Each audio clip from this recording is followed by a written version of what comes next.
નમસ્કાર ગુજરાત। આજે ખૂબ મોટી ખબર આવી છે। આપણે જાણીશું આજના આ વિડીયોમાં। 1 એપ્રિલથી વધશે એલપીજી ગેસના ભાવ। 1.5 રૂપિયાના રોકાણમાં 10 લાખ રૂપિયા મળશે।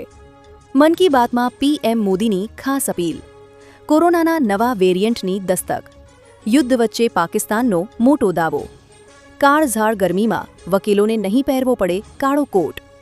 પેટ્રોલ ડીઝલના ભાવ વધશે। આ બધું જ જાણીએ તે પહેલા અમારી યુટ્યુબ ચેનલને સબસ્ક્રાઇબ કરી લેજો અને બેલ આઇકન ઓન કરી દેજો। 1 એપ્રિલથી વધશે એલપીજી ગેસના ભાવ। પશ્ચિમ એશિયામાં ચાલી રહેલા યુદ્ધના પરિણામે ઈંધણના ભાવમાં સતત વધારો થઈ રહ્યો છે।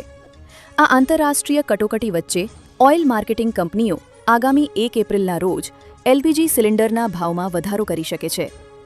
માર્ચ 2026માં પહેલેથી જ ઘરેલું ગેસના ભાવમાં 60 રૂપિયાનો વધારો ઝીંકવામાં આવ્યો હતો। જો હોર્મુઝ સ્ટ્રેટમાં તણાવ વધશે તો ગેસના ભાવમાં વધુ 10%થી 15%નો ઉછાળો આવવાની સંભાવના છે। 1.5 રૂપિયાના રોકાણમાં 10 લાખ રૂપિયા મળશે। ભારતીય પોસ્ટ વિભાગની જનતા માટે GAG 550 નામની નવી અકસ્માત વીમા યોજના છે, જેમાં વાર્ષિક માત્ર 550 રૂપિયા, રોજના આશરે 1 રૂપિયા 50 પૈસા પ્રીમિયમ ભરીને 10 લાખ રૂપિયાનું સુરક્ષા કવચ મળે છે। 18થી 65 વર્ષના લોકો આધાર કાર્ડ સાથે નજીકની પોસ્ટ ઓફિસ કે IPPBમાં જઈને આ પોલિસી લઈ શકે છે। અકસ્માતમાં મૃત્યુ કે કાયમી અપંગતાના કિસ્સામાં રકમ ઉપરાંત 2 બાળકોના શિક્ષણ માટે 1 લાખ રૂપિયા વધારાના મળશે। મન કી બાતમાં પીએમ મોદીની ખાસ અપીલ। વડાપ્રધાન નરેન્દ્ર મોદીએ મન કી બાત કાર્યક્રમમાં મધ્ય પૂર્વમાં ચાલી રહેલા સંઘર્ષ અને વૈશ્વિક ઉર્જા સંકટ અંગે ચિંતા વ્યક્ત કરી છે। તેમણે જણાવ્યું કે છેલ્લા 1 મહિનાથી ચાલી રહેલા આ યુદ્ધની અસર વિશ્વ પર પડી રહી છે।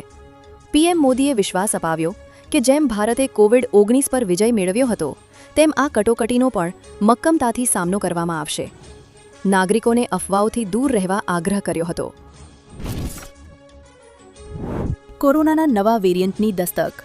કોરોના મહામારીના અંતની આશા વચ્ચે નવા વેરિયન્ટે ચિંતા વધારી છે।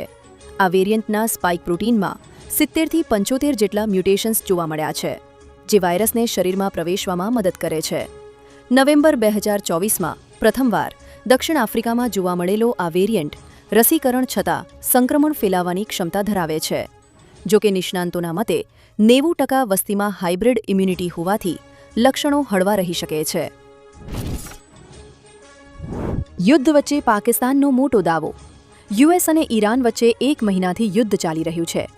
યુએસ ઇઝરાયલ સાથે મળીને ઈરાન પર જીકીત હુમલો કરી રહ્યું છે।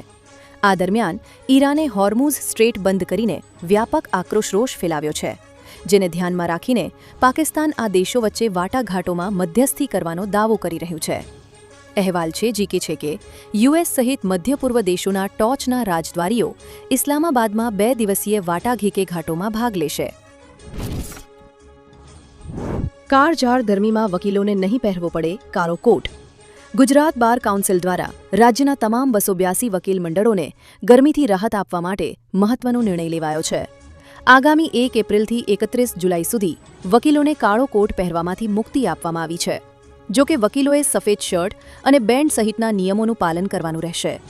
રાજ્યની મોટાભાગની નીચલી કોર્ટોમાં એસીની સુવિધા ન હોવાથી વકીલોને પડતી હાલાકીને ધ્યાને રાખી આ છૂટછાટ અપાઈ છે। પેટ્રોલ ડીઝલના ભાવ વધશે।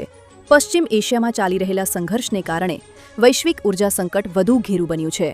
હોર્મુઝ સ્ટ્રેટ બંધ થશે તો દરરોજ આશરે 21 મિલિયન બેરલ તેલનો પુરવઠો ખોરવાઈ શકે છે। ડોનાલ્ડ ટ્રમ્પ છેલ્લા 1 મહિનાથી યુદ્ધ રોકવા પ્રયત્નશીલ છે, પરંતુ તેમના વિરોધાભાસી વલણને કારણે શાંતિ પ્રક્રિયા અટકી પડી છે। જો સ્થિતિ વધુ વણસશે તો કાચા તેલના ભાવમાં ઉછાળો આવી શકે છે, જેથી પેટ્રોલ ડીઝલના ભાવમાં વધારો થશે। આવી જ માહિતી મેળવવા માટે અમારી યુટ્યુબ ચેનલને લાઇક કરો, શેર કરો અને સબસ્ક્રાઇબ। જય હિન્દ, જય ભારત।